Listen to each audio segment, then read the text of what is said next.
wunderschönen guten Abend und herzlich willkommen zu Future Skills. Fähigkeiten für die Arbeitswelt von morgen. Heute freue ich mich ganz besonders auf unseren Gast Marlene Konrad. Marlene ist vor allem im New Work-Bereich unterwegs. Da habe ich sie auch kennengelernt, als sie ebenfalls zu Gast war in einer Folge unseres, man kann schon sagen, befreundeten Podcasts Mein Scrum ist kaputt. Dort hat sie mit den beiden Kollegen schon über New Work gesprochen und da dachten wir uns, das passt doch super. Als wir uns nämlich dann mal ein bisschen genauer mit Marlene beschäftigt haben, haben wir auch gesehen, dass sie sich vor allem mit ihren KollegInnen damit beschäftigt, was eigentlich Future Skills sind, welche das sind, wie man die kategorisieren kann und wollen uns heute mit ihr ein bisschen aus einer anderen Flughöhe als sonst vielleicht mit dem Thema auseinandersetzen und da wirklich darüber sprechen, was sind Future Skills, wie können wir sie erkennen, was gehört dazu, welche Kategorien sind es und wie können wir das nutzen, um uns für die Arbeitswelt von morgen bereit zu machen. Herzlich willkommen, Marlene. Hi, freut mich. Genau, jetzt habe ich schon vorne weggenommen, du beschäftigst dich viel im New Work-Kontext mit dem konkreten Thema Future Skills. Wie bist du dazu gekommen? Hast du da als Kind schon gedacht, das möchte ich unbedingt machen? Das ist eine sehr gute Frage. Ich habe tatsächlich in der Vorbereitung jetzt für den Podcast darüber nachgedacht und habe keinen einen Moment jetzt identifizieren können. Aber tatsächlich, wenn man sich so mein Leben oder meinen Berufsbildungsweg, wie auch immer, mal anguckt, dann scheint alles sozusagen zu den Future Skills zu führen, interessanterweise. Das fängt schon sehr früh an, weil meine Mutter, war tatsächlich Sozialpädagogin und ich habe mit ihr sehr, sehr viele Projekte mit Kindern gemacht, auch schon als ich selber noch Kind war und war da in Projekte eingebunden, Ferienprogramme, so Events und so weiter. Und, was ich von ihr da mitbekommen habe, also dieses Wissen auch über Spielpädagogik auch viel, ist was mir geblieben ist und mich weiter wahnsinnig prägt, obwohl ich dann damit beruflich eigentlich erst mal gar nichts zu tun hatte.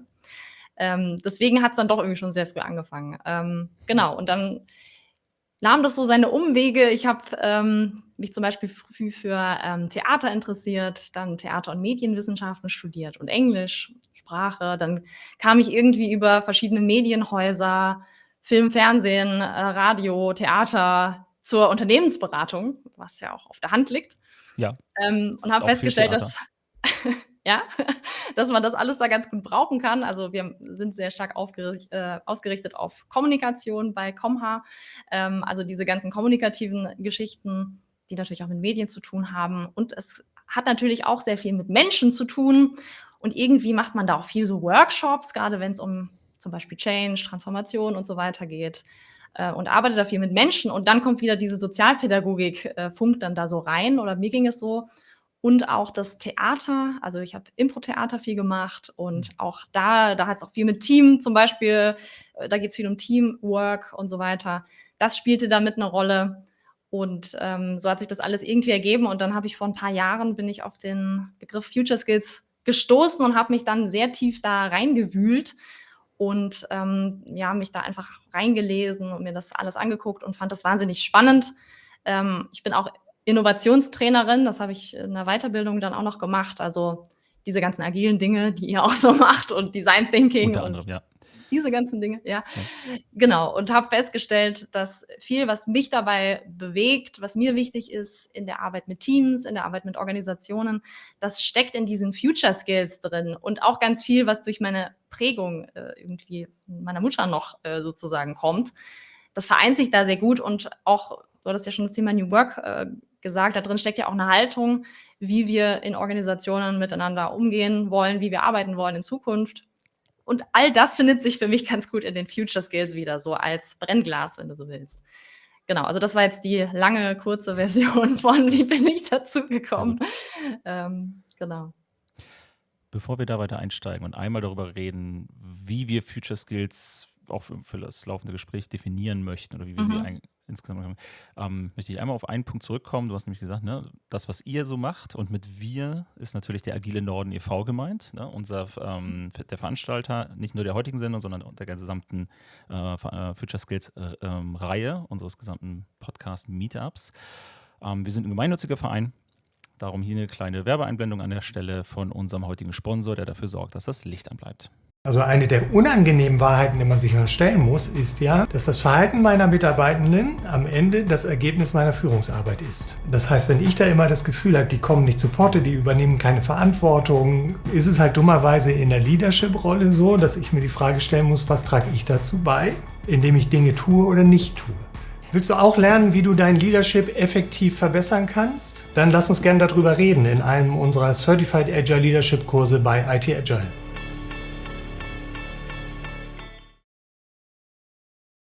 Und wenn ihr uns auch unterstützen möchtet, dann schreibt uns einfach eine E-Mail an info@agila-norden.de, falls ihr als Sponsor auftreten wollt, falls ihr Ideen habt oder einfach euch mal auskotzen wollt bei uns, weil ihr wisst, wie es besser geht.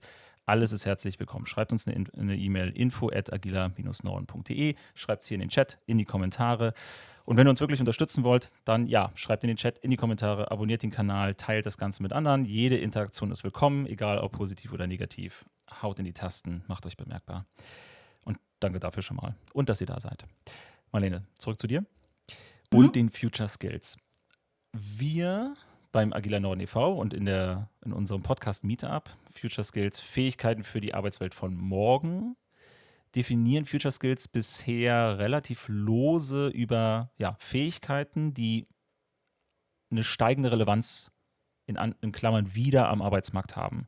Das können durchaus Sachen sein, die in der Vergangenheit sehr relevant waren und einfach in Vergessenheit geraten sind, weil das Arbeitsumfeld, die Arbeitskultur, bestimmte Umweltaspekte dafür gesorgt haben, dass es weniger relevant wird und jetzt wieder zum Vorschein kommt. Das wollen wir natürlich in den Fokus stellen, aber auch tatsächlich komplett neue Methoden und Ansätze, die zeigen, dass sie eine höhere Wahrscheinlichkeit auf Erfolg haben. Lassen wir es einfach mal da. Wie definiert ihr, deine KollegInnen und du, den Bereich Future Skills? Ja, also man kann da natürlich jetzt groß ausholen. Wir stützen uns da auch sehr wir stützen uns da auch intensiv auf die Forschung, die es einfach dazu auch gibt. Wir sind jetzt ja keine Wissenschaftler, wir sind ja auch eine Unternehmensberatung im Bereich Communication, Collaboration und Change bei Comha und deswegen nutzen wir natürlich Forschung, die da ist, völlig klar. Und wir haben da für uns tatsächlich das Framework der Forschungsgruppe Next Education der DHBW mit rausgesucht. Die forschen seit mehreren Jahren, vielen Jahren genau in diesem Feld und haben auch eben diese Forschungsgruppe, die sich da weiter darum kümmert. Die hatten eine Studie, die heißt Next Skills. Und da wurden eben auch aus Metadaten, also aus diversen Studien sozusagen, verschiedene Skillsets zusammengetragen und wie ich finde, sehr gut definiert, einfach weil also was ist überhaupt eine Kompetenz und diese ganzen Dinge werden da sehr, sehr gut und wissenschaftlich belastbar, empirisch belegt definiert. Deswegen nutzen wir dieses Framework jetzt als Basis. Da das aber jetzt erstmal viele unserer Kunden und Menschen, mit denen wir zu tun haben, vielleicht abschreckt, weil das ja schon sehr wissenschaftlich wird, auch sehr in die Tiefe geht, vereinfachen wir das so ein bisschen, sage ich jetzt mal. Und ganz vereinfacht gesagt sind Future Skills die Fähigkeiten, die wir brauchen, und zwar als Einzelpersonen, aber eben auch als Teams und Organisationen, um in einer Welt, die sich immer schneller verändert und wandelt, bei der wir nicht genau wissen, wie es morgen sein wird, wie die Zukunft sein wird, bei der wir trotzdem handlungsfähig sind und wandlungsfähig sind. Und das klingt erstmal vielleicht einfach, aber es ist gar nicht einfach, sondern da steckt sehr viel drin, was man können muss als Einzelperson, aber auch als Organisation, damit man eben so anpassungsfähig wird und eben nicht nur anpassungsfähig, sondern auch, damit man selbst ins Gestalten kommt dieser Zukunft und nicht einfach nur darauf irgendwie reagiert. Genau, und davon leiten sich dann wieder verschiedene Kategorien sozusagen ab. Das sind einmal eben die Fähigkeiten, die man als einzelne Person erwerben kann, die man braucht. Dann auch Fähigkeiten, die man in Zusammenarbeit mit anderen braucht, also kollaborativer Art. Und dann auch Fähigkeiten, die man braucht, um Dinge zu gestalten, also um was Neues in die Welt zu bringen.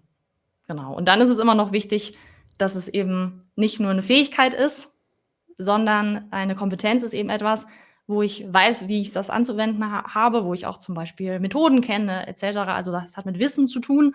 Es hat aber auch zu tun mit der Fähigkeit, dass ich es anwenden kann, dass ich es auch auf meinen Bereich übertragen kann und so weiter. Und es hat eben auch noch den Aspekt, dass ich motiviert sein muss und die Haltung habe, die Werte habe, das auch wirklich zu tun.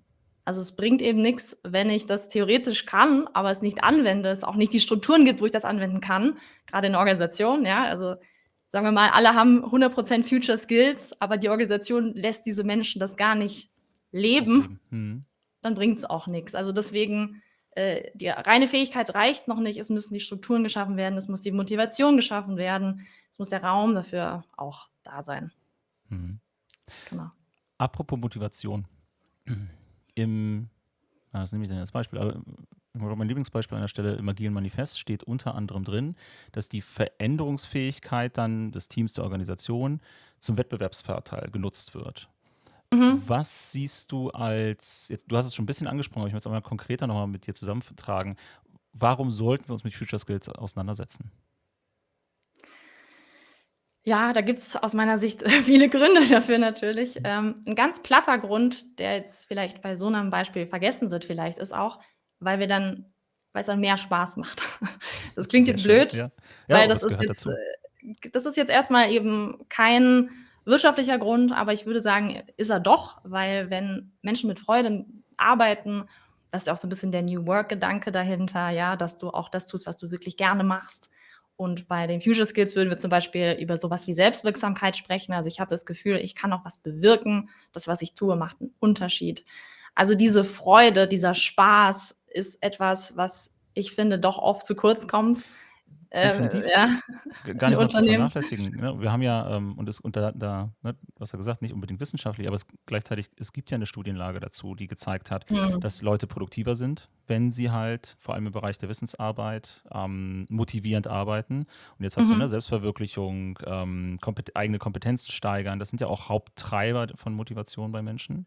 Und gleichzeitig sehen wir auch als negativen Umwelteinfluss die steigenden Zahlen an Depressionen, Burnout etc. Ja, wo wir auch mit Motivation und Spaß an der Arbeit auch entgegenwirken können. Also auch auch ganz trocken in BWL-Sprech halt einfach die Workforce belastbar, resilienter gestalten können, indem wir halt auch Spaß wieder zulassen und nicht komplett ausnüchtern. Genau. Also Spaß ist kein Selbstzweck. Es geht nicht darum, die Leute auf der Arbeit zu bespaßen, ihnen irgendwie Scherze zu erzählen. Darum geht es nicht, sondern es geht darum, dass die eigentliche Arbeit, die die Leute machen, Freude bereitet. Es gibt ja auch diese Selbstbestimmungstheorie von DC und Ryan zum Beispiel. Ja, da heißt es, ich bin nach meinen eigenen Kompetenzen eingesetzt. Ich merke, dass ich meine Kompetenzen einbringen kann. Ich merke, dass ich sozial eingebunden bin. Ja, diese ganzen Dinge. Und das löst in mir auch eine Resonanz aus. Ich kann mich identifizieren mit meinem Job, mit meinem Arbeitgeber, mit dem, was ich da mache. Diese Resonanzerfahrung, dass der Job, den ich tue, mir gut tut, den anderen um mich herum gut tut. Das heißt nicht, dass immer alles super laufen muss, ne? Aber ganz grundsätzlich habe ich das Gefühl, ich bin am richtigen Ort. Das, was ich mache, ist sinnvoll. Das ist sehr, sehr wichtig. Aber das ist überhaupt nicht selbstverständlich. Du hast schon gesagt, die Studienlage sagt da was völlig anderes. Wir haben es mit Quiet Quitting zu tun. Wir haben es damit zu tun, dass die Leute sich nicht mehr identifizieren mit ihrer Arbeit. Also diese Raten gehen immer weiter in den Keller von Jahr zu Jahr. Da gibt es ja diese Gallup-Studien zum Beispiel auch mit den Engagement-Raten und so weiter. Das geht immer weiter in den Keller. Also es ist ein Riesenproblem. Du hast eine hohe Fluktuation, jetzt gerade auch mit Fachkräftemangel ist natürlich auch ein Argument, dass du sagst, du willst die Leute eigentlich halten, gerade die Guten und so weiter. Genau, und das auch aussondern, ne? Also auch, und möchtest ja auch gucken, so wer, ne, und ich bin überhaupt kein Freund von Quiet Quitting, überhaupt von der Begrifflichkeit so. Gleichzeitig, was damit reinschwimmt, sehe ich halt ganz viel, wo Leute wieder ihres eigenen Wunsches, aber zum Opfer werden. Den neuesten Szenebegriff, den ich da jetzt gehört habe, die Tage, ist das Jobhugging, weil der Arbeitsmarkt in einigen Bereichen so angespannt ist, dass Leute sich nicht trauen, rauszugehen und sich was Neues zu suchen und deshalb in desaströsen, toxischen Umfeldern zurückbleiben. Und dadurch haben wir natürlich eine viel höhere Opferquote. Ne? Also love it, change it or leave it, oder werde halt zum Opfer und bleibt da drin gefangen. Ne? Wir haben dann viel mehr Zynismus, Leute, die in diesem Käfig dann stecken bleiben und wie heißt es denn? Ich glaube, im Deutschen gibt es keinen Ausdruck dafür, aber im Englischen das Bad Apple-Syndrom, ne? Das ein fauler Apfel halt den ganzen Kopf verdirbt. Ein ganz wichtiger Punkt, sehr unterschätzt, wie du ja auch schon sagst. Und da möchte ich auch nochmal das kurz festhalten als Future Skill, als relevanten Punkt, wenn ich es jetzt einmal zusammenkriege. Jetzt muss ich meine eigenen Gedanken sammeln. Oh Mann. Aber in Zeiten nach Corona, Ja. Homeoffice, also Remote-Arbeit, hybrides Arbeiten. Du hast schon gesagt, wir haben eine höhere Fluktuation am Arbeitsmarkt. Leute bleiben kürzer in den Jobs. Ne? Also ist nicht mehr wie bei meinen Eltern noch, also selbst meine Eltern haben nicht mehr gelernt und sind dann im gleichen Betrieb irgendwie in Rente gegangen. Das gab es da schon nicht mehr. Und ist bei uns halt komplett raus. So, das Konzept existiert halt so nicht mehr. Und da dann aber es zu schaffen, als Unternehmen eine Familiarität aufzubauen, eine Verbindung, du hast Identifikation gesagt, das sehe ich als besonders, also als sehr wertvollen Skill, als sehr wertvolles Skillset, nicht nur als Individuum, sondern vor allem auch als Gruppe und als Unternehmen. Ne, die Leute Ja. in dieses Umfeld zu kriegen und damit auch Sicherheit, Zugehörigkeit, Orientierung zu bieten, vor allem Ja. in Zeiten, wo das in dem üblichen Bürokontext so vielleicht nicht mehr möglich ist. Genau. Und du hast ja auch schon gesagt, auf der anderen Seite verändern sich die Jobs wahnsinnig schnell. Jetzt diese Ja. ganzen Future of Jobs Reports zum Beispiel, da kommt es auch sehr klar raus. Ja, da kommt natürlich auch KI ins Spiel, solche Genau. Sachen. Ganze Digitalisierungsbandbreite und jetzt vor allem getrieben durch künstliche Intelligenz, ja. Genau, absolut. Und es verändert sich halt ständig. Und diese Veränderungszyklen werden immer schneller. Es hat sich natürlich schon immer viel verändert. Und Technologie gab es auch schon immer, ja. Also das ist jetzt nichts wahnsinnig Neues, aber die Zyklen werden schneller und kürzer. Die Leute müssen sich viel schneller an neue Gegebenheiten gewöhnen, damit umgehen, das gestalten und so weiter. Und du hast halt eine permanente Transformation, einen permanenten Change, der da abläuft. Und dafür muss man die Leute halt auch rüsten. Wie gehe ich damit um? Weil das sind eben schon viele, die jetzt gerade im Arbeitsmarkt sind, so nicht gewöhnt. Also nicht in dieser Schnelligkeit, nicht in dieser Intensität. Und denen dann Sicherheit zu geben, da komme ich jetzt zurück zum Impro-Theater, wenn ich darf. Ja, gerne. Ich habe drauf gewartet. Ich bin selber ein großer Freund von Impro und kann das jedem ans Herz legen, da mal einen Kurs auch oder als Team-Event einfach reinzuschnuppern, weil es ein wunderbares Skillset ist, auch vor allem für die Arbeitswelt. Genau, ich nutze es auch wahnsinnig gerne in Workshops und Trainings. Das ist eigentlich immer gut. Da habe ich immer gute Erfahrungen gemacht. Und was lernst du als Improvisateure, also als Impro-Team?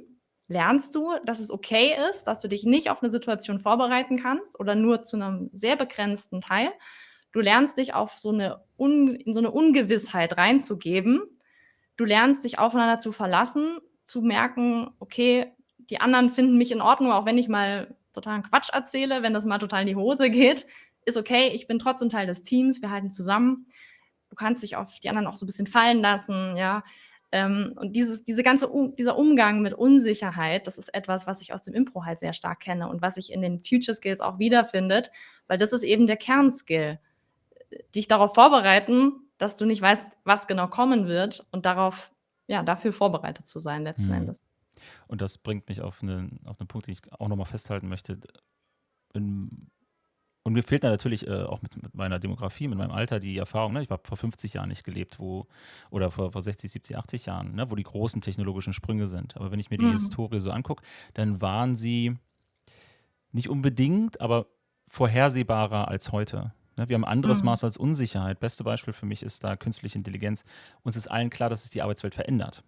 Aber wir raten alle gerade, in welcher Form, in welchem Ausmaß. So, ne?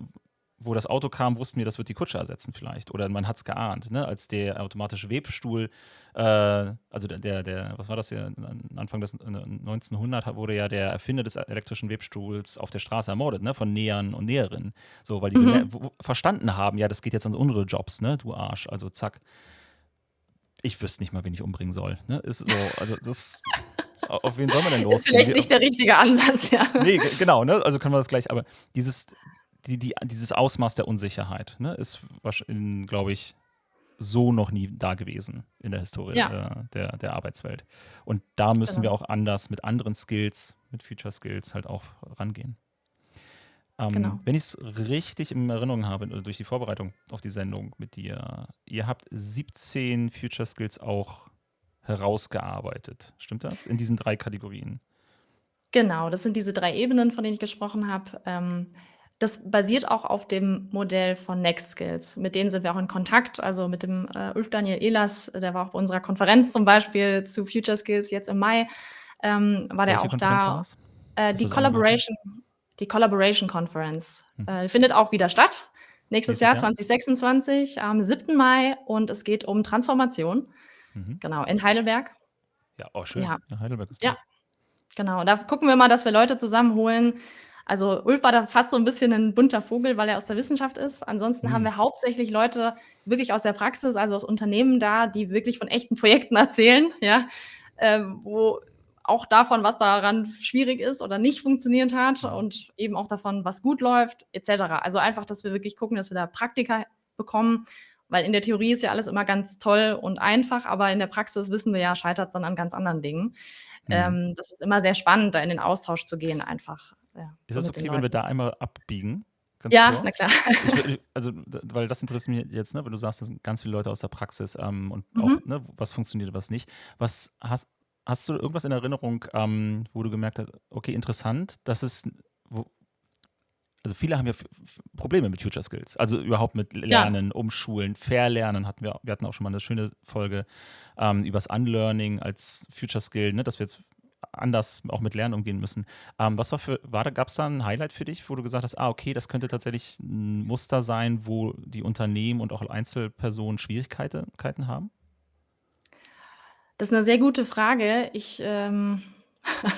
Woran krankt es am meisten? Ja, Das woran ist so. krankt es am meisten? Ja, es menschelt halt. Also, Hm. das kann man vielleicht so sagen. Also, es waren natürlich ganz viele unterschiedliche Beispiele, deswegen, fällt es mir grad schwer, jetzt was rauszuholen. Aber letzten Endes menschelt es. Die Leute, wie du sagst, sind, ja, haben auch Ängste, ja. Es ist Genau. Ist es Angst unangenehm. vorm Neuen? Es ist Ist das alles? Oder? Ja, das klingt natürlich irgendwie so 'n bisschen pauschal und platt. Hm. Also, es ist dann halt in jedem Zusammenhang so 'n bisschen was anderes, was dann konkret dann noch dahinter, steckt sicherlich.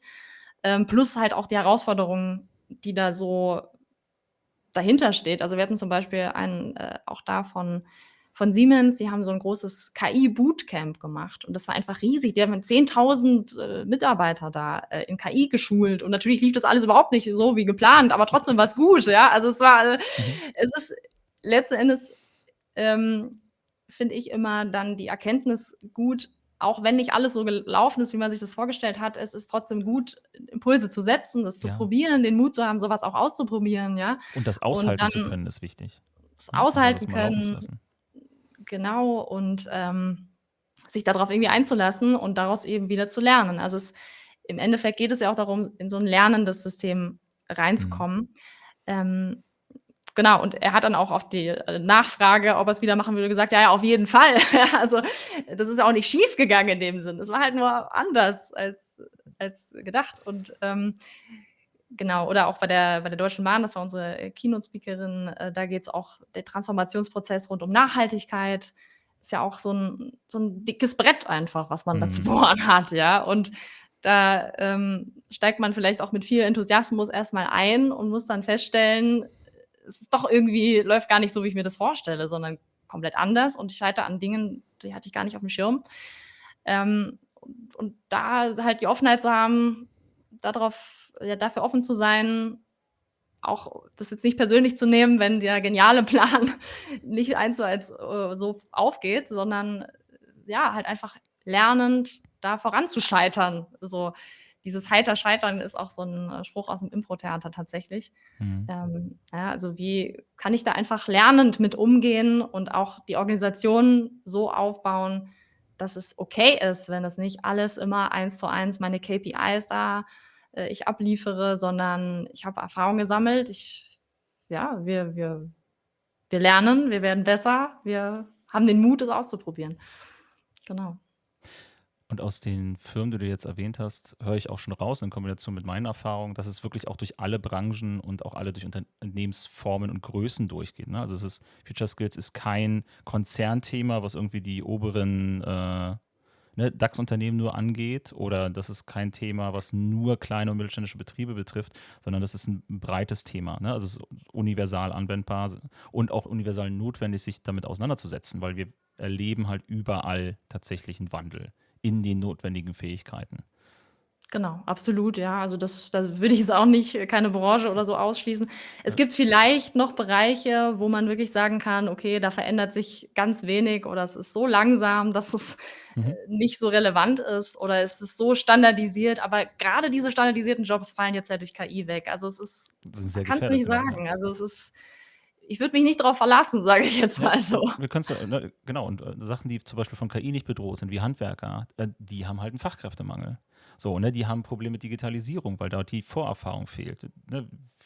Viele Handwerker, selbst hier im Großstadtbereich, die keine Webseite haben, die keinen Social-Media-Auftritt haben, die man nicht über WhatsApp erreichen kann, also nicht über andere Kanäle als ne, Telefonhörer und hoffen, dass einer abnimmt. Ja. Ne? So, da ist es dann eine andere Baustelle. Ne? Aber alle haben dieses Problem auf ihre Art und Weise, sehe ich immer wieder, hier jetzt langsam in die Veränderung reingehen zu müssen. So, ne? Und das ist nichts, was man aushalten kann und dann vielleicht irgendwann mit Geld erschlägt, sondern da müssen wir jetzt auch intern investieren. Oder selbst bei Handwerksbetrieben, ich habe da in der Brand 1 jetzt auch kürzlich ganz spannenden Artikel dazu gelesen, wenn du da dann doch einen Generationenwandel hast, also du hast neue Leute Das gibt dabei, aber auch die jetzt bei ganz vielen, ja. die erwarten dann halt auch eine andere Art von Arbeit. Die erwarten dann vielleicht auch eben, ja, auch mehr Freizeitausgleich, vielleicht mehr Balance, sowas, weniger hierarchisches Arbeiten, mehr Nutzen von digitaler Technologie, mehr Mitspracherecht. Also, das kann ja auch sein, also Ja, selbst in diesem und Bereich. ich höre jetzt schon die Leute in den Kommentaren wieder so von wegen, oh, die neue Generation ist ja so faul und tralala. Und ich dann auch sehr, was für ein Quatsch. Nein, also das ist das Generation, diese Idee, dass es Generationen gibt, ist Bullshit. Und auch überhaupt nicht wissenschaftlich fundiert. Und nein, das fassen wir jetzt gar nicht auf, sondern eher das Ding, dass es verändert sich halt auch die Ansprüche, weil einfach die Arbeitswelt sich verändert. Weil wenn ich sehe, dass ich mit meinem Gehalt mir sehr wahrscheinlich in meinem Umfeld hier niemals ein Haus leisten werde, ne? Also ein Häuschen, in dem meine Eltern zum Beispiel sitzen. So, und wenn ich Mhm. dann sehe, dass meine Kinder oder jetzt mein Neffe nicht, mein Neffe ist jetzt 18 und geht dann raus in die Arbeitswelt. So, Mhm. der hat den schlimmsten Zeitpunkt bisher sich ausgesucht, da irgendwas zu machen. So, Mhm. und der wird sich auch, also außer eine Matcha Latte, ne, hier Strawberry Cheesecake für 20 Euro sich auch keinen Luxus mehr gönnen können. Ne? Ja. Also der kriegt gerade mal so sein Moped noch zum Laufen, so mit übers Taschengeld ne, und jobbt und hier und da. Aber selbst die Karrieremöglichkeiten, das hatte ich neulich vor einer Weile mal mit meiner Partnerin auch besprochen, die wir vor 10, 15 Jahren hatten, so dass wir, wenn das Geld nicht gestimmt hat, aber mit Erfahrung bezahlt wurden, mit Jobsicherheit, mit anderen Lernmöglichkeiten, ne? Auch das fällt ja weg.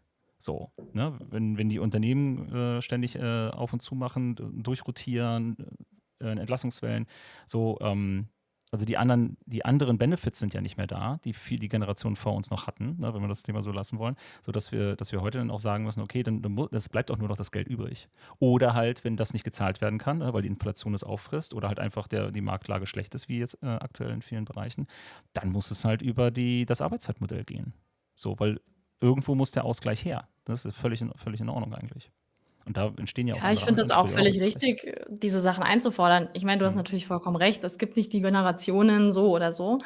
Aber es herrschen natürlich schon gewisse Diskurse. Also, ich sage jetzt einfach mal 4-Tage-Woche als so 'n platten Diskurs, ja? Das ist jetzt Mhm. natürlich nix, was jetzt erstens jeder umsetzen kann oder auch sich wünscht, das sage ich gar nicht. Aber es sind natürlich schon Diskurse, die prägen einfach, wie ich auf mein Arbeitsleben schaue Ja. und auch, welche Prioritäten ich setze, ja? Also, ich kenne es schon auch zu sagen, also, jetzt auch in meinem persönlichen Umfeld zum Beispiel, dass Leute jetzt weggehen von dem Karrieremodell, ich muss immer mehr verdienen, ich muss mir hier 'n riesentolles Haus irgendwo hinstellen und 'n fettes Auto. Nicht, dass das vorher bei allen so war, ja, aber ich habe schon das Gefühl, jetzt ganz persönlich, es wird wichtiger, erstens macht mir mein Job Spaß, also wirklich dieses fühle ich mich da am richtigen Ort? Habe ich nette Kollegen, ja, ganz platt. Aber schon auch, was sind eigentlich meine Prioritäten? Ist es vielleicht auch Familie? Sind's auch Freunde, auch Freizeitaktivitäten? Drücke ich mich anders irgendwie aus? Und das finde ich, ist ja auch kein schlechter Gedanke jetzt ganz grundsätzlich, sich diese Sich da Fragen zu klar stellen. Und um klar zu da schauen. kommen wir ja auch wieder nah an dieses New Work-Thema ran, wo es ja auch darum geht, dass du 'n Ausgleich findest in deinem Leben, zwischen den Dingen, die dir wichtig sind und die du, ja, mit Spaß, Freude und Enthusiasmus verfolgst. Und das muss eben nicht nur Erwerbsarbeit sein. Also, das ist ja im Prinzip 'n guter Diskurs. Also, Ja, ja. Und genau. auch die Erwerbsarbeit kann man da ja in gewisser Weise gestalten, dass sie diesen Mhm. Ansprüchen eben mehr gerecht wird. Genau, ne? Und gleichzeitig, um das zu drehen, es gibt halt auch vor allem durch Themen, ja unter anderem in den Future Skills auch mit drin hängen. Und es gibt in dem Bereich, ne, New Work und so weiter, ja auch Konzepte und Ansätze, die es uns ermöglichen, halt, wenn das Gehaltsmodell nicht mitgehen kann, so andere Anreize zu schaffen. Ne? Also da sollte man sich auf keinen Fall gegenüber verschließen. So, Ja, ne? Wenn man sagt, okay, Budget ist halt tight und ich kann gerade nicht die Inflation outperformen mit Gehaltsanpassungen so, lass uns doch mal ne, du hast ihn ja angesprochen, Diskurs mit 4-Tage-Woche, wobei das ist ja auch so ein spannend, ich glaube, das ist auch einfach viel gehypt und deshalb so interessant. ja, Wenn ich es da ist mit den einfach Leuten, plakativ, deswegen ja, habe ich es ja, jetzt ja, ja. gewählt. Es Ja. ist auch nochmal ein ganz anderes Fass, aber ich finde es halt immer wieder spannend, dann die Leute auch zu fragen, welche Variante wollt ihr denn? Wie, es gibt Varianten. So, ne, alleine schon, wollt ihr einen freien Tag haben oder wollt ihr kürzere Arbeitstage? Und dann Hm. spaltet sich meistens schon die Belegschaft, weil die einen haben halt einen konkreten Vorteil von einem freien Arbeitstag und die andere Hälfte hat einen konkreten Nachteil davon und braucht eigentlich den früheren Feierabend, um zum Beispiel die Kinder abzuholen. Ja, oder denen bringt halt der Freitag nichts, weil alle ihre Ärzte halt dazu haben und die brauchen halt den Dienstag. Ne? Also, und da generell aber flexibler mit reinzugehen und auch über andere Modelle nachzudenken, ne? Unter anderem auch als leichtgewichtige Incentives, auch am Arbeitsmarkt, um wieder herauszustechen. Ich versuche jetzt den Bogen wieder auf die Future Skills zu leiten, auf unser eigentliches Thema. Ja, Aber du gern. hast ja auch Fachkräftemangel erwähnt. Ne? Da müssen wir natürlich Anreize Mhm. setzen, um wettbewerbsfähig zu bleiben. Und wenn das mit Geld nicht geht, beziehungsweise Geld darf nicht der einzige Hebel sein, weil es intrinsische Motivation dann auch gerne mal flach fällt, oder halt zu kurz greift, dann muss es halt, du hattest ja angefangen, Identifikation ist ein wichtiger Punkt. Ne? Fühle ich mich da geborgen, sicher, zugehörig? Habe ich ein Arbeitsmodell, das zu meiner Lebenssituation passt, egal wie die aussieht? So, das heißt, ich kann auch Überstunden rocken, wenn ich das gerade möchte und kann. Und ich kann kürzer treten, ne? Also wenn ich das möchte und brauche und so weiter. Und das führt uns jetzt irgendwie magisch wieder dazu zurück, dass ihr 17 Future Skills identifiziert habt. Stimmt, da waren wir stehen geblieben. Ja, sollen wir da mal reinschauen? Gerne. Ja, genau. Also die 3 Ebenen hatte ich ja schon kurz aufgeblättert. Und was verbirgt sich da jetzt dahinter? Vielleicht können wir einfach mal so ein paar Beispiele machen. 17 Mhm. Skills aufzuzählen, ist jetzt vielleicht ein bisschen langweilig. Ich fände es schön, Ähm, aber ich kann mir vorstellen, dass es für unsere Zuhörerinnen was Besseres gibt. ja, also ich habe ja auch nicht aus guten Gründen ein Tool entwickelt, wo du genau so ein bisschen in dieser Komplexität, die es ja ist, die zwar zulässt, aber gleichzeitig auch das so ein bisschen auf deine Anwendung jetzt reduzierst, nämlich so ein Kartenset, mit dem das gut funktioniert. Und das Workbook hattest du ja auch schon erwähnt, um da so ein bisschen Orientierung reinzubringen. Genau, und bei den 17 Future Skills muss ich mich natürlich fragen, was ist eigentlich gerade meine Herausforderung? Was ist gerade meine Situation? Was, ist es denn in der Zukunft, wo ich jetzt schon diesen Handlungsdruck spüre, dass ich da irgendwas verändern soll, dass ich da Skills brauche, um mich darauf vorzubereiten? So, und dann kann ich überlegen, okay, welche Ebene betrifft das am meisten? Betrifft das jetzt gerade eine individuelle Ebene? Also, ist es zum Beispiel geht es mir darum, dass meine Mitarbeitenden mehr Initiative zeigen? Wäre ja so 'n Beispiel. Das ist ja was Individuelles erstmal, dass sie Initiative und Kompetenz bringen. Das heißt, haben sie überhaupt die Möglichkeit, Initiative zu ergreifen? Das wäre ja auch die nächste Frage. Also, gibt's da überhaupt Strukturen, die das begünstigen? Genau, Ähm, da möchte ich gerne rein. ja, Hatte ich nämlich ja. auch immer wieder mit Kunden von mir, genau, neben meiner Vereinstätigkeit bin ich auch noch beruflich aktiv und da mit Kunden sehr häufig dann Rollenbeschreibung. Ne? Also ist es, Mhm. oder nochmal neu angesetzt, ich finde es immer spannend, wenn mir Führungskräfte sagen, oh, ich möchte die Leute, die halt die extra Meile gehen. Und wenn Mhm. ich denen dann aber erzähle, naja, also wenn ich sie dann frage, na, aber ist das nicht übergriffig? Hä, was meinst du denn da? Naja, weißt du denn, was deren persönliche Agenda ist, wenn sie das machen? Weil eure Rollenbeschreibung setzt da eine Mhm. Grenze. So, nach der Positionsbeschreibung, nach der Job Description darf die Person das nicht. Sie macht es trotzdem. Ist dir überhaupt klar, warum sie das tut? Nee. Und da liegt ja dann die Gefahr. Und entweder unterbinden Ja, wir das und dann sind wir in sehr starken Command-and-Control-Strukturen, wo wir begründet auch raus wollen, oder wir gestalten halt auch das Umfeld, so wie du sagst, so, dass die Leute auch Initiative zeigen können. Wo sie dafür genau. belohnt werden, wo sie dafür gesehen und auch wertgeschätzt werden, wo Ja, es okay ist, dass das auch schief geht. Ne? Also auch keine Fehlerkultur, sondern eine Fehlschlagkultur, ne? Also Irrtümer auch zulassen, ne? Solange sie begründet sind. Wo vielleicht jemand, das billigste Beispiel ist ja auch, dass die Leute Budget haben, mal 50 Euro auf den Kopf zu hauen und Ja. nicht für eine, genau, ja, für 49 Euro Jahresgebühr danach einen Antrag zu stellen, damit sie eine Lizenz für ein Tool bekommen, um sich das anzugucken. Genau. Genau, also das sind immer dann die nachgelagerten Fragen, die ich mich natürlich stellen muss. Habe ich die Strukturen, die das begünstigen? Aber erstmal muss ich natürlich wissen, was für ein Skill würde mir denn helfen.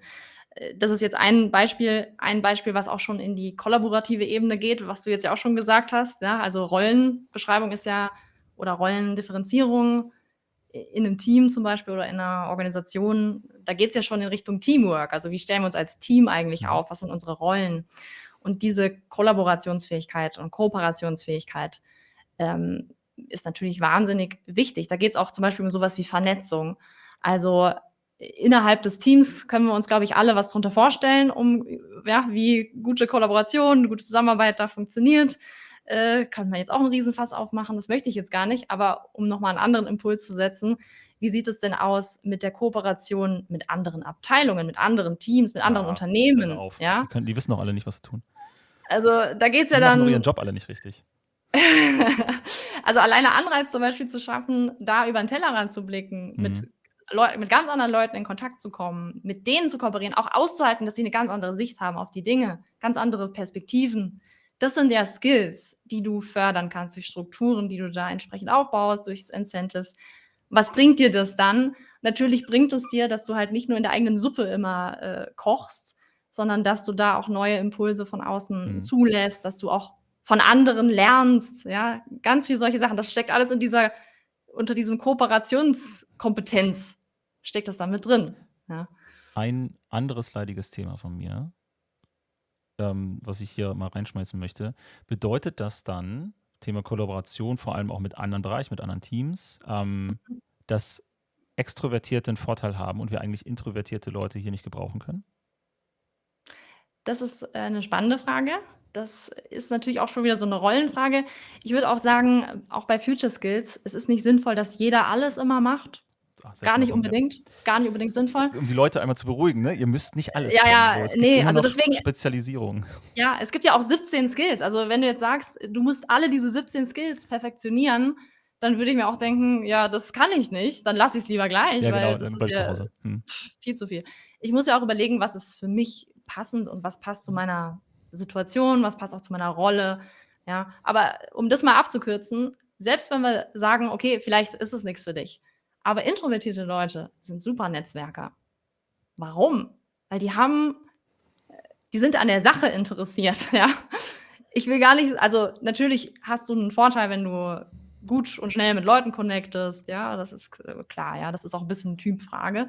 Aber wenn du introvertierte Leute hast, die aber Experten sind zum Beispiel auf einem bestimmten Gebiet, die sich wirklich für eine Sache einsetzen und die dazu motivierst, sich mit anderen Leuten auszutauschen, die auch an dieser Sache arbeiten, die da auch Experten sind et cetera, dann würde ich sagen, sind gerade introvertierte Leute sehr gut da drin, dass sie da jetzt nicht ihr Ego spielen lassen, sage ich jetzt mal ein bisschen platt, um sich da selber zu zeigen und irgendwie sich wichtig zu machen. Das ist wieder sehr abgekürzt. Sondern die sind ja an der Sache vielleicht interessiert. Und dann hat es auch nichts mit extrovertiert, introvertiert unbedingt zu tun, sondern hier geht es ja darum, Erkenntnisse zu gewinnen und so weiter. Und entsprechend kommt es immer so ein bisschen auf den Kontext an, würde ich sagen. Genau. Oder du kannst ja auch einmal so, oder ich möchte es gerne mal so formulieren, du hast halt dann eine Gruppe von Teammitgliedern, die schnell Verbindungen aufbaut, die dann aber vielleicht nicht über Smalltalk hinausgehen und andere, die halt länger brauchen, also sich mehr Zeit nehmen, neutral formuliert, keine Konnotation, sich mehr Zeit nehmen, Verbindungen aufzubauen, die dann aber auch wesentlich tragfähiger sind, ne, und belastbarer und auch wirklich breit genug, um dann auch Fachwissen auszutauschen und Genau. nicht nur ein Hallo und wie geht's, ne, so, es braucht die Mischung. Würdest du sagen, aus deiner Erfahrung, dass ein Unternehmen an sich alle 17 Future Skills abdecken muss? Fangen wir mal auf der Top-Level an. Jeder einzelne von uns muss es nicht. Muss Ja. ein Unternehmen alle 17 haben? Also nein, ich meine, es ist grundsätzlich nicht verkehrt, sich alle mal anzuschauen. Aber mir ist auch wichtig dabei, man muss einen Fokus setzen, weil es funktioniert nicht anders. Es ist natürlich hilfreich, das sich alles mal anzuschauen und sich auch zu fragen, sind wir da in manchen Sachen wirklich richtig schlecht? Aber man muss sich dann auch fragen, ist das schlimm? Solange der Wettbewerb noch schlimmer ist als wir? Also, Ja, also sie sind alle das ist nicht verkehrt, die zu haben, sage ich jetzt Mhm. mal, das auf jeden Fall nicht. Aber es macht Sinn, sich zu priorisieren. Und in dem Kartenset zum Beispiel, was ich entwickelt habe, geht es genau darum, also zu schauen, was ist meine Situation, was ist meine Herausforderung, welche Skills sind da zentral, was sind auch so Schlüsselkompetenzen vielleicht für mehrere Herausforderungen und dann fokussiere ich mich darauf, weil was dann auch passiert ist, die sind ja nicht so voneinander zu trennen. Also es ist Mhm. ich nehme jetzt mal ein Beispiel. Es gibt die Design Thinking Kompetenz. Das ist irgendwie sehr speziell. Aber um die Design Im schöpferischen Bereich dann. das ist im gestaltenden Bereich. Das ist Gestalten, dann die das war dritte ja. Ebene. Genau. Da geht es darum, eben was Neues in die Welt zu bringen. Es ist in dem Modell geht es da eben um die Objektbeziehung sozusagen, also die Beziehung zur Welt. Ne, die erste ist Beziehung zu mir selbst, dann die Beziehung zu anderen und dann die Beziehung zur Welt. Genau. Und Design Thinking kennen wir ja alle, würde ich jetzt mal behaupten, als agile Methode. Und jeder, der Design Thinking kennt, weiß, um das gut zu machen, brauche ich natürlich ein riesen Skillset im Background. Ja?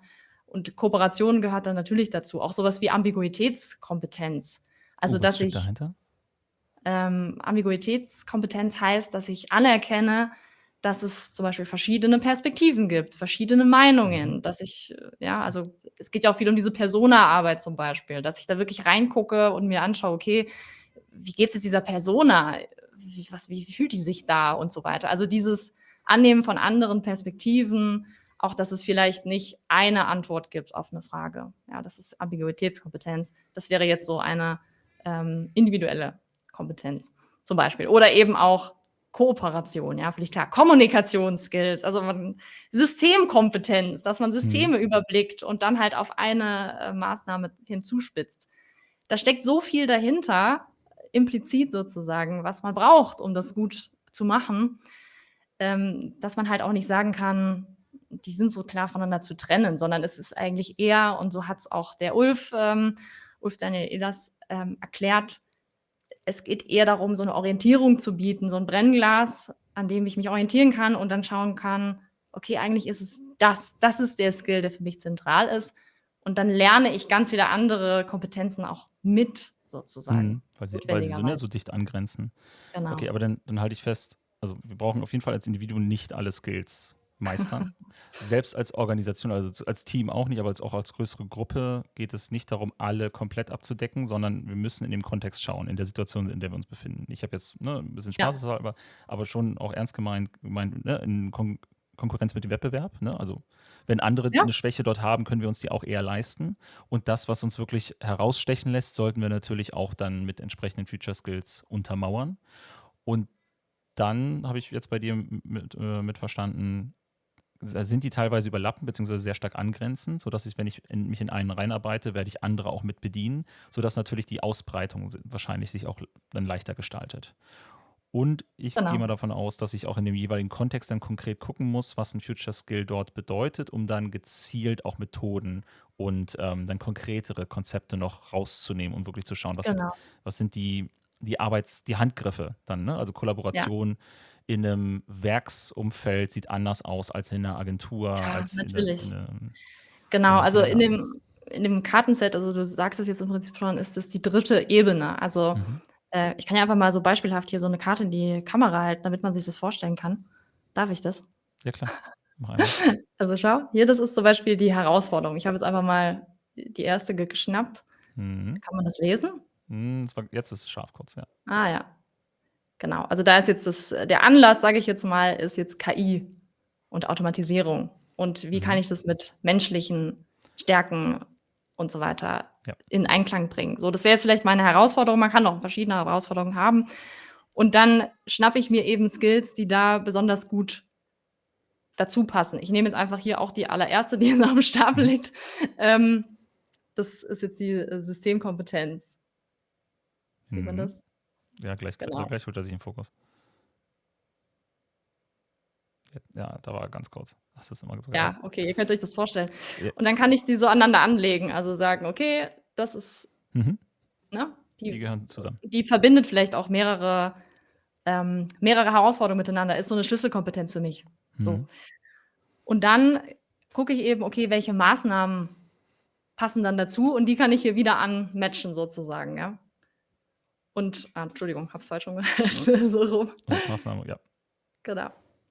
Und, die haben wir jetzt auf 3 verschiedenen Ebenen, auf der individuellen Ebene, auf der Teamebene und auf der Organisationsebene. Also, es wird sogar immer größer. Und dann kann ich schauen, was habe ich da schon für Maßnahmen, die sich eignen, die ich vielleicht nur anpassen muss, darauf zuspitzen muss. Wo habe ich Maßnahmen, die ich eigentlich lieber sein lasse, weil sie gar nicht meinen Skill fördern, ja? Mhm. Und welche Maßnahmen kann ich vielleicht neu, aufnehmen? Das soll einfach die Diskussion im Team, wenn man sich drüber beugt, da zusammen rummappt und anlegt und so weiter, fördern. Und dann, wie du sagst, muss man das ganz konkret natürlich zuschneiden auf die Situation, die ich habe, auf die Möglichkeiten, die ich habe. Und dabei hilft mir aber natürlich schon so ein bisschen vorher schon abzuschätzen, ist es zum Beispiel eine Teamkompetenz, die ich da aufbaue, dann nehme ich vielleicht eher diese kollaborativen Kompetenzen, und halt auch eher Maßnahmen, die auf Teamebene greifen, oder geht es mir so wirklich um die ganze Organisation? Keine Ahnung, brauche ich ein Großgruppenformat, ja, oder muss ich irgendwelche Tools übergreifend anschaffen, ja, Mhm. so was? Oder geht's wirklich eher um den Einzelnen, die Einzelne? Du machst jetzt zum Beispiel auch Coaching, viel mit Führungskräften. Das wäre ja was auf der individuellen Ebene dann, greift, ja. Wobei Führungskräfte natürlich auch immer sehr stark in die Organisation reinwirken. Also, das ist auch wieder so 'n so 'n Genau. Und Zwischenfall, aber ja. das ich finde es ganz spannend, darum bringe ich es jetzt einmal mit rein. Ich möchte das nicht Mhm. irgendwie jemandem aufdrücken, aber, ich arbeite vor allem individuell in Individualformaten mit Führungskräften, weil sie häufig, ihr Problembereich noch sehr auf sie persönlich zentriert sind. Was ich habe auch jahrelang, Trainings, ne, in größeren Formaten gegeben und Großgruppen Veranstaltungen und so weiter. Dazu braucht es Ja. aber einen gemeinsamen Nenner, habe ich verstanden. Und das sehe ich auch bei dem Thema Future Skills oder generell, wenn wir gleich nochmal abdriften können, ins Mhm. Lernen, in didaktische Ansätze. Wie komme ich denn überhaupt jetzt an die Future Skills ran? Ich weiß, was sie sind, ich habe sie identifiziert, wie kommen wir dahin? Ähm, Wenn ich nicht den gemeinsamen Nenner habe, also keine gemeinsame Herausforderung, dann werden die Leute auch nicht zuhören, ne, weil die Relevanz nicht da ist. Und das habe ich Genau. ganz häufig, wenn ich Führungskräfte in eine Basisschulung schicke, Kommunikation, Konfliktmanagement, Mhm. Bewerbungsgespräche. Die haben nicht alle zur gleichen Zeit Bewerbungsgespräche. Bis das passiert bei den Einzelnen, Mhm. ist es da rein, da raus. Und, ne, weil ich es nicht in der Arbeit vertiefen kann, wenn ich irgendwie einen Java-Kurs mache und nächste Woche gleich ins Programmieren gehe, hey, ne, dann funktioniert das halt anders. Und da habe ich wahrscheinlich auch mehrere KollegInnen, die zusammen an dem gleichen Produkt arbeiten werden. Aber ich habe selten mehrere Führungskräfte, die an der gleichen KollegInnen dann irgendwie einen Konflikt managen müssen. Ja. Ähm, Dadurch, ne, muss ich halt auch gucken, in welche Formate gehe ich rein. Und ich brauche, ne, erstmal diesen Horizont. Und wenn ich den erweitert bekomme, sodass er mehrere abdeckt und die einen gemeinsamen Schnittpunkt bilden, dann kann ich auch in Workshops gehen oder dann in Trainings oder in Keynotes auch. Ne? Keynotes bringen halt sehr Oder wenig, wenn die Leute halt da nicht irgendwie einen gemeinsamen Nenner haben. oder in Peer-Learning-Formate zum Beispiel. Ja, Das genau so finde als ich halt auch 'n Zwischenlösung. Schön, ja. genau, also es gibt, also wir haben jetzt in dem Kartenspiel zum Beispiel haben wir jetzt halt 30 Methoden einfach mal oder Mhm. Maßnahmen mal reingepackt. Einfach, die wir gerne verwenden, wo wir wissen, die sind hilfreich, auf der Rückseite steht auch so 'n paar Hinweise, welche könnte man ranziehen. Also, wenn man Mhm. dann, 'n Skill hat und sich fragt, welche Maßnahme wäre da passend, dann stehen da schon so 'n paar Ideen, was nicht heißt, dass das ja Weisheit letzter Schluss ist, aber also, genau. Und manchmal ist es auch einfach nur hilfreich, da so 'n bisschen durch diese Karten so durchzublättern, ja? Also, ich hatte das Um sich schon, und das, inspirieren zu weil du lassen. sagst, genau, um sich inspirieren zu lassen, auch vielleicht mal so 'n das einmal anzulegen und sich zu fragen: „Hä, was ist das denn? Macht das irgendwie Sinn?“ Und dann kommt man in die Diskussion. Also, im Endeffekt soll es in 'ner Gruppe, in 'nem Team, es kann natürlich auch 'n Leadership-Team sein, diese Diskussion, anfachen und auch eben Hintergründe dann zur Sprache bringen, dass man sagt: „Ja, wieso hast du denn das jetzt gelegt? Das passt ja irgendwie gar nicht, finde ich.“ Ne, damit man so 'n bisschen rausfindet, worum geht es uns eigentlich genau? Was wollen wir eigentlich genau erreichen und, ne, welche Maßnahme ist es dann? Also, es muss gar nicht exakt das sein, was jetzt auf der Karte steht. Es soll nur die Diskussion darüber so 'n bisschen anfachen und auch mal 'nen Impuls geben, der jetzt nicht sofort auf der Hand lag, weil man das halt immer schon so Mhm. gemacht hat, ne, so, genau. Wenn wir jetzt 'n Future Skill identifiziert haben, den wir weiter ausbauen oder vielleicht sogar erst einführen wollen ins Team. Mhm. Rein statistisch von deiner Erfahrung, was ist denn eine didaktische Maßnahme, die am ehesten greift? Also, woran sollte ich mich, wenn ich überhaupt keine Idee habe, am ehesten orientieren? Ist es ein Standardtraining? Impro-Theater. Impro-Theater, ja. Ja, also meine Lieblingsmethode ist es halt nun mal. Und ich Mhm. habe ja auch schon ein bisschen erläutert, warum das was mit Future Skills zu tun hat. Tatsächlich, mache ich das gerne, weil es gibt so ein paar Prinzipien aus dem Impro-Theater, die man sehr, sehr gut übertragen kann auf diese neue Art des Arbeitens, sage ich jetzt mal. Mhm. Und damit konfrontiere ich Teams sehr gerne, weil es eben die Leute auch so ein bisschen aus der Reserve lockt, weil es eben nicht so ein Standardtraining ist, sondern man erst mal irgendwie ins so aus der Komfortzone gelockt wird und dann feststellt: „Okay, das ist jetzt irgendwie 'n bisschen anderer Raum. Hier reden wir jetzt grad irgendwie 'n bisschen anders da drüber.“ Ist irgendwie interessant. Es ist natürlich auch die Gefahr, dass die Leute das dann sofort abblocken, aber ehrlicherweise ist mir das noch nicht passiert. Mhm. Ähm, also, ich finde immer gut, die Leute so 'n bisschen aus der Reserve zu locken, sie auch Ah so 'n ja, super. bisschen ja, also so 'n bisschen dafür zu interessieren Es braucht und ja auch eine viel gewisse Resonanz und den Leuten, ich meine, wenn wir ja, schon über Future Skills reden, das heißt Sachen, die wir zukünftig stärker brauchen und die heute sehr wahrscheinlich fehlen oder unterentwickelt sind, dann ist auch ein Gap da und da muss auch eine Relevanz auch offengelegt werden, ne? Da braucht es auch ganz häufig eine gewisse Provokation. Nicht zu viel, ich soll die Leute auch nicht verlieren, aber ich ja, darf klar. nicht wegen jedem den Bus stoppen, der jetzt mal, ne, der das Thema kurz verpennt hat. Die holen wir halt bei der nächsten Station wieder ein, ne? Ich muss auch ein bisschen gucken und Gas geben, ja. Genau. Und ich meine, beim Agilen ist es ja ganz klar. Du hast ja das agile Mindset, wird ja auch viel gepredigt. Mhm. Aber es ist natürlich schon so, dass 'ne Methodik dir jetzt erst mal das kann natürlich schon helfen, dich in 'ein bestimmtes Handlungsmuster reinzuzwingen, sage ich jetzt mal, wenn du halt jetzt nach Scrum arbeiten musst oder was auch immer. Aber wichtiger als die eigentliche Methode ist ja der Gedanke dahinter. Und also zum Beispiel eine typische Future Skill, die auch sehr stark im Agilen, genutzt wird, ist die Reflexionskompetenz, Mhm. ja? Ja. Also, dass ich mir Zeit nehme zu reflektieren: „Was habe ich da eigentlich gemacht? War das irgendwie sinnvoll? Wollen wir so weitermachen oder wollen wir das noch mal anders machen?“ Ne, also dieses Iterative letzten Endes, was ja viel in agilen Methoden auch drinsteckt, was ja mit so 'ner Reflexion zu tun hat. Ähm, genau, und um Leute erst mal in so 'n Mindset reinzukriegen, auch wenn Mindset 'n schreckliches Wort ist, vielleicht nennen wir's lieber Haltung, ja. Es ist halt Geisteshaltung schon auf Deutsch, ja. Geisteshaltung, genau, es ist ja schon so abgenutzt. Aber ganz grundsätzlich so 'ne Geisteshaltung einzunehmen, dafür ist es, denke ich, schon wichtig, Leute so 'n bisschen aus der Reserve zu locken. Und 'ne andere Methode, die auch hilft, ist eben über Zukünfte nachzudenken. Mhm. Absichtlich Zukünfte, weil wir wissen ja nicht, wie sie sein Ne, wird. ne, aus Szenarien, die eintreten können oder 'n Genau, Szenariotrichter, in dem wir uns bewegen wollen oder der genau. plausibel ist, ja. Genau, genau. Also, diese ganze Szenarienarbeit, das ist auch was, das ist den Leuten sehr ungewohnt und also, den Mhm. meisten, sage ich jetzt mal natürlich viele sind da auch arbeiten da ganz viel mit, ist ja Ja, klar, aber aber je nach Job und Branche ist es halt nichts Alltägliches, ja.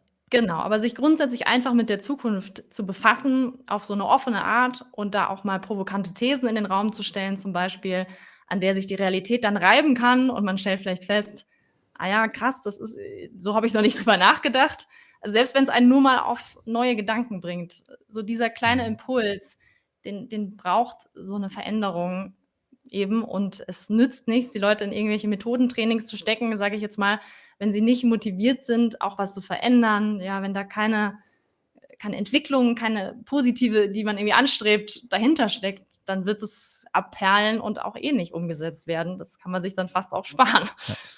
Ja. Apropos, gutes Stichwort eigentlich. Wie können wir Leute motivieren, sich mit Future Skills auseinanderzusetzen? Ja, spannende Frage.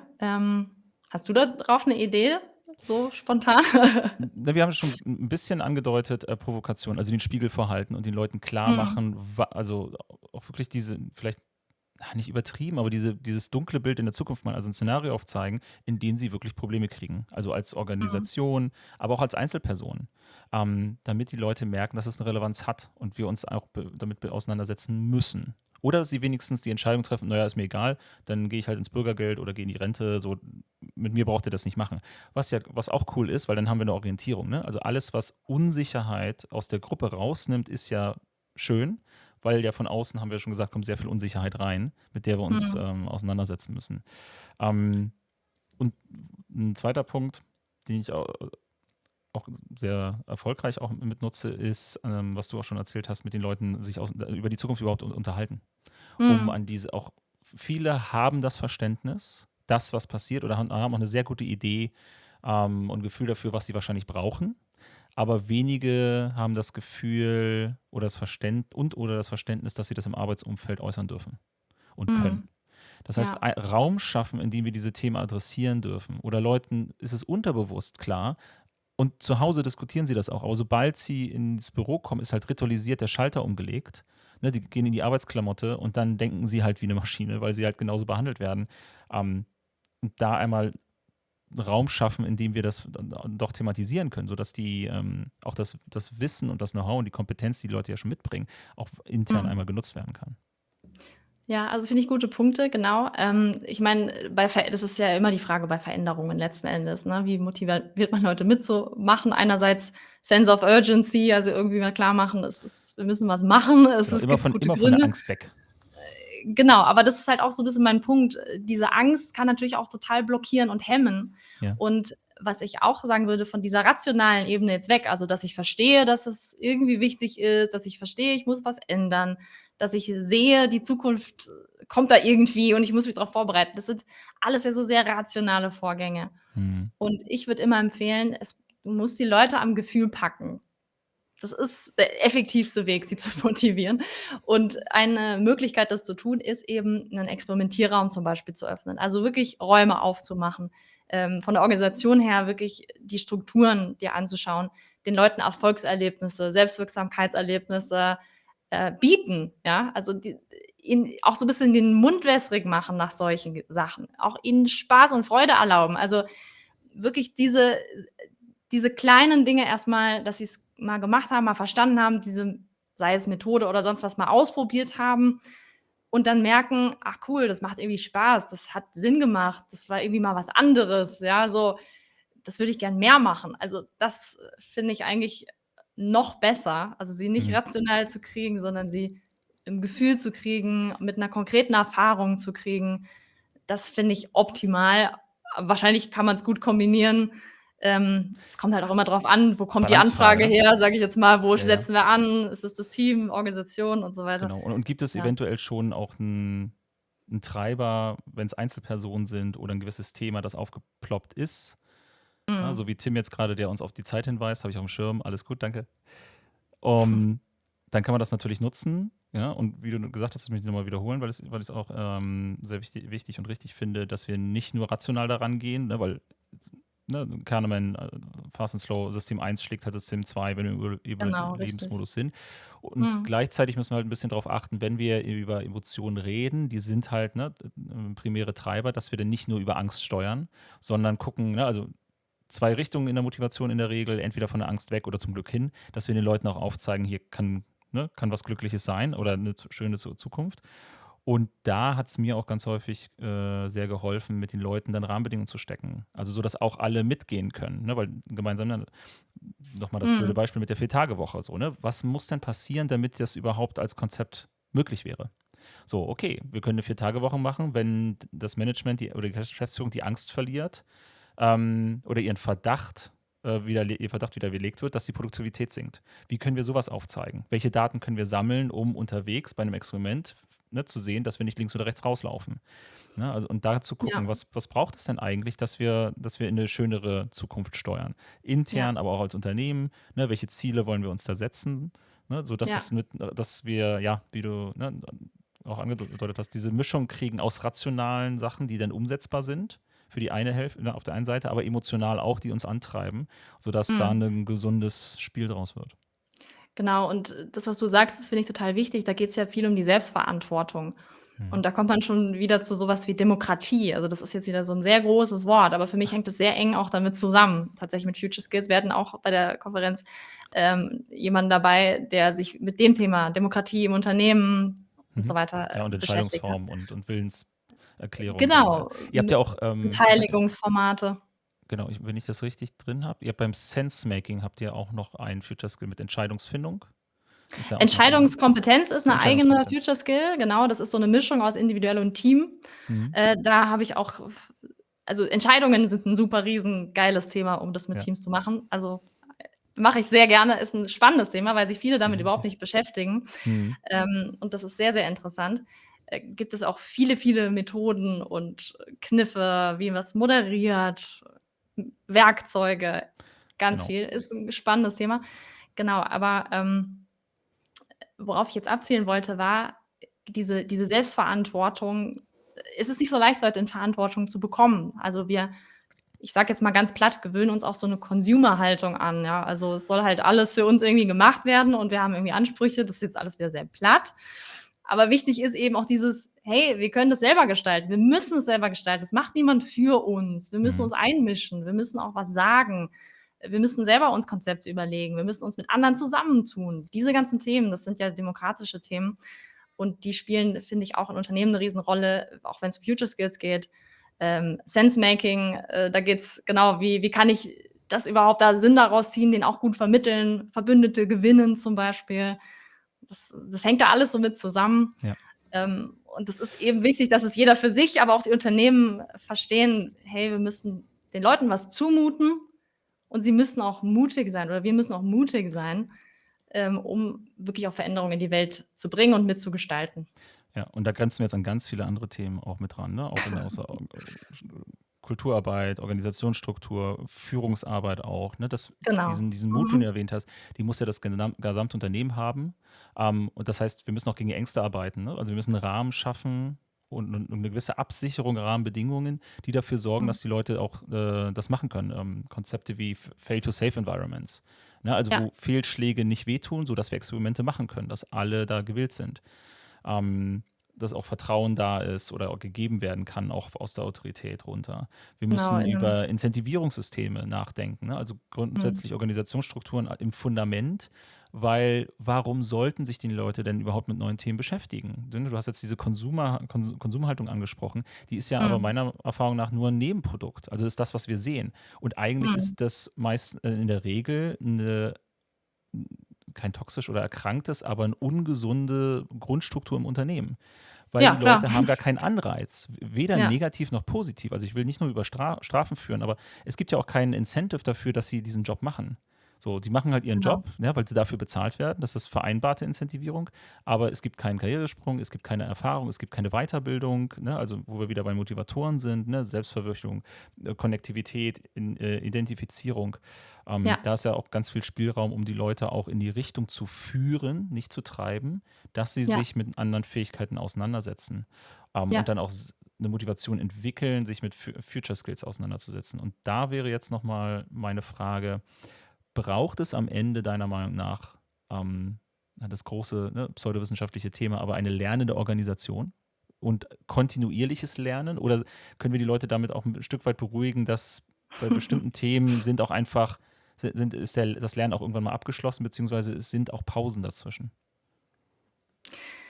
Ja, also natürlich hat Lernen immer 'ne unterschiedliche Dynamik, ja. Jetzt grade mit Mhm. KI lernen wir wahrscheinlich alle in 'nem hohen Tempo und das wird auch wieder sich verlangsamen und so weiter. Also, das natürlich. Aber lernende Organisation ist natürlich das Stichwort und da sieht man ja auch schon, wie es sich runterdekliniert, sage ich jetzt mal. Also, oder auch andersrum hochskaliert. Also, das Individuum ist lernend, das Team ist lernend, die Mhm. Organisation ist lernend. Also, alle diese Bestandteile müssen lernend sein, weil sonst passt es nicht zusammen. Also, wenn ein Bestandteil nicht lernend ist, fällt da raus oder dann funktioniert das Gesamtsystem nicht. Deswegen haben wir eben auch diese 3 Ebenen, die nicht voneinander zu trennen sind und müssen uns überlegen: „Okay, wo setzen wir jetzt eigentlich grade an, um dieses lernende System aufrechtzuerhalten?“ Und im Prinzip ist es schon die Basis von Future Skills, dass wir immer lernend sind und wir wissen ja mittlerweile, das Gehirn ist bis ins hohe Alter fähig und bereit zu lernen Mhm. und dann hat man halt, wie wir aus diversen Change und Transformationsprozessen wissen, ist es halt dann immer 'ne individuelle Herausforderung, wie du dieses spezielle System jetzt in 'nen lernendes, sich transformierendes System entwickelst. Und das hat sehr viel mit Kommunikation zu tun, mit Zusammenarbeits ja, Gefügen mit Menschen, auf was die resonieren et cetera. Also, es gibt da keine pauschale Lösung, sondern wir müssen sehr genau reingucken, mit wem, mit was haben wir's da zu tun und dann da sorgfältig, sorgsam, nicht zu platt draufklatschen, sondern die Leute bei ihrer Motivation, bei ihren Kompetenzen packen, ja, und gemeinschaftlich das angehen. Das ist natürlich immer leichter gesagt als getan, ja, aber Ja. das ist eine Und schöne Herausforderung. genau, und wir hatten es ja vorhin auch schon gesagt, es muss nicht jeder alle Skills perfektionieren oder auch nicht alle Skills abdecken. Und genauso muss nicht Mhm. jeder die ganze Zeit lernen. Ne? Man darf auch produktiv sein zwischendurch, ne? Das ausgleichen oder sich auch Absolut, wieder. Aber die Organisation als Ganzes muss sich halt weiterentwickeln können und genau. lernfähig bleiben. Ne? Die Ja, einzelne Person darf da auch Ruhephasen drin haben und braucht sie ja auch. Ne? Das ist kein ja, Marathon, sondern es ist eher Sprinten, was ja auch viele falsch verstehen, aber echte Leichtathleten wissen ja, dass 50% vom Sprint ist das Aufstellen am Start und erstmal zur Ruhe kommen und dann sauber in die Richtung genau. zu laufen. Und diese Apropos, Selbstkompetenz steckt da ja auch drin in den Future Skills, ja, also zu verstehen, ja, was sind meine Bedürfnisse gerade. genau, apropos Selbstkompetenz und deine Bedürfnisse, was ist denn Ja. dein favorisierter Future Skill aus dem ganzen Kosmos? Mein favorisierter Future Skill, das ist Oder immer anders sehr schwierig. gefragt, womit beschäftigst du dich denn aktuell in deiner Weiterbildung am meisten? Was ist denn für dich so der Hm. Future Skill? Hm. Also ein interessantes Entwicklungsfeld sozusagen. Mhm. Puh, ja, ach Gott. Es fällt mir schwer, weil ich finde, die sind so verbunden, dass Ja, es, ja, klar. So. schwierig ist, da so eine Sache rauszupicken. Ähm, ja, also, was natürlich tatsächlich unendlich komplex ist, ist das Thema Kommunikation. Mhm. Also, und da sind wir immer lernend. Also, zum Beispiel auch jetzt bezogen auf Führungskräfte. Ich komme auch immer stärker in 'ne Führungsrolle, ja, und auch da ist das Thema Kommunikation, Zuhören, Perspektivwechsel. Das ist eigentlich so 'n Basis-Skill, ne, wo man sagt, das ist jetzt nix Neues. Kommunikation haben wir uns jetzt nicht vorgestern ausgedacht, dass das vielleicht 'n spannender Skill ist. Aber es ist so unheimlich komplex, dass es immer wert ist, sich damit auseinanderzusetzen. Ja, Feedback, Konflikte, Rollenklärung und diese ganzen Themen, das ist, immer wieder spannend, sich damit zu beschäftigen. Mhm. Ja, wie kann man da besser werden? Genau. Und jetzt schreiben wahrscheinlich einige so wild in die Kommentare so, ne, kommuniziert haben wir doch schon immer. Ja, aber wie wir kommunizieren verändert sich und was wir kommunizieren müssen. Ja, Und aus meiner Erfahrung, auch im Kundenumfeld, häufig fehlt die Basis, um überhaupt zu kommunizieren. Ne? Also da Verbindungen aufbauen erstmal. Ne? Und da sind wir wieder in anderen Fähigkeiten, wie du sagst, ne? Ist alles so schön miteinander verknüpft und macht es dann auch so beliebig kompliziert. ich mache auch mal noch mal 'n konkretes Beispiel. Also, ich, Mhm. will mich jetzt in das Thema TikTok reinwursteln. Social Media, ja. Ähm, Social Media, ja, ist natürlich auch immer 'n Thema, aber es ist natürlich auch die Frage, wie kommunizieren die Leute da Mhm. eigentlich? Und wie verändert sich auch Kommunikation auch durch so 'n Medium? Das finde ich schon auch ganz spannend. Also, das ist jetzt noch mal 'ne ganz andere Ebene, aber das ist natürlich auch was man aufm Schirm haben muss. Also, auch Kommunikation verändert sich natürlich, wie wir kommunizieren. Das sieht man ja auch in der politischen Debatte ganz stark und das hat Mhm. dann wieder Auswirkungen auf ganz viele Bereiche. Also, es ist immer, wert, sich damit auseinanderzusetzen. Definitiv. Wie und mit welchen didaktischen Modellen und Ansätzen bildest du dich weiter? Liest du eher Bücher, kommunizierst du, konsumierst du Podcast, Videoreihen etc.? Hast du da was aus deinem persönlichen Fundus, was du empfehlen kannst? Ja, ich bin da sehr multimedial auch unterwegs. Tatsächlich, Podcast auch sehr gerne. Ähm, also, was tatsächlich jetzt ganz konkret bei mir aufm Tisch liegt einfach in nächster Zeit ist, ich werde, an 'ner Konferenz in Berlin teilnehmen, Work Awesome von der Brand 1, finde ich sehr Mhm. spannend, wo es halt auch viel um das Thema New Work, sage ich jetzt mal, geht. Erfahrungsaustausch, also so lerne ich auch, also von konkreten Beispielen von anderen.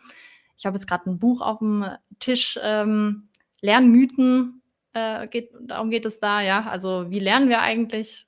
Finde ich auch ganz interessant, eher so mal zum Durchblättern, Durchsnacken, zum Beispiel. Oder ich habe mich jetzt auch tatsächlich angemeldet für 'n Seminar, wo es um Videokommunikation in TikTok geht. Also, Mhm. ja, so Seminar, also bunte Mischung, würde ich sagen, was ich da so konsumiere. Aber ich finde auch viel natürlich aus der Erfahrung, ja. Das darf man nicht unterschätzen, aber es ist immer so 'ne Mischung aus formeller Bildung, sage ich jetzt mal, Mhm. und Erfahrungslernen, mit Leuten austauschen. Ja. Ja. Und apropos Bildung, wenn jemand sich austauschen möchte oder weiter in das Thema Future Skills reingehen möchte, über den Konsum unseres Podcasts hinaus, kann man sich ja bei dir auch melden. Wir werden dein Profil natürlich in der Videobeschreibung dann entsprechend verlinken. Bei dir gibt es, wenn ich das richtig gesehen habe, ja auch das Kartenset oder man kann das ja auch mit dir zusammen machen, wenn man das Genau. möchte. Und Wir machen so 'ne damit, hm? wir machen so 'ne Zukunftswerkstatt mit dem Kartenset zum Beispiel, wo man sich Okay, genauso mit der klasse Zukunft Format. auseinandersetzt. Und das Workbook ist auch kostenfrei, also das könnt ihr euch mal runterladen, mal angucken.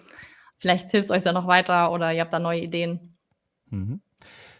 Genau. Und mit dem Angebot kommen wir auch langsam zum Ende der heutigen Sendung. Vielen Dank, Marlene Konrad, dass du da warst und mit uns über Future Skills gesprochen hast.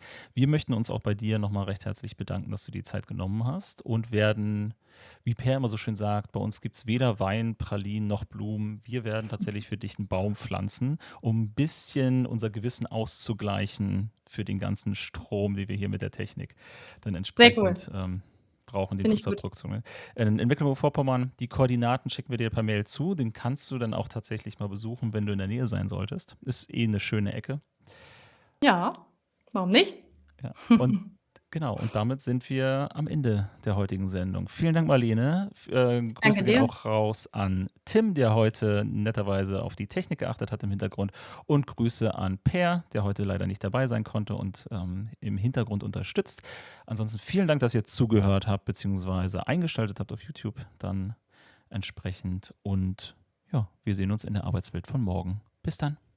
Sehr gerne. Tschau.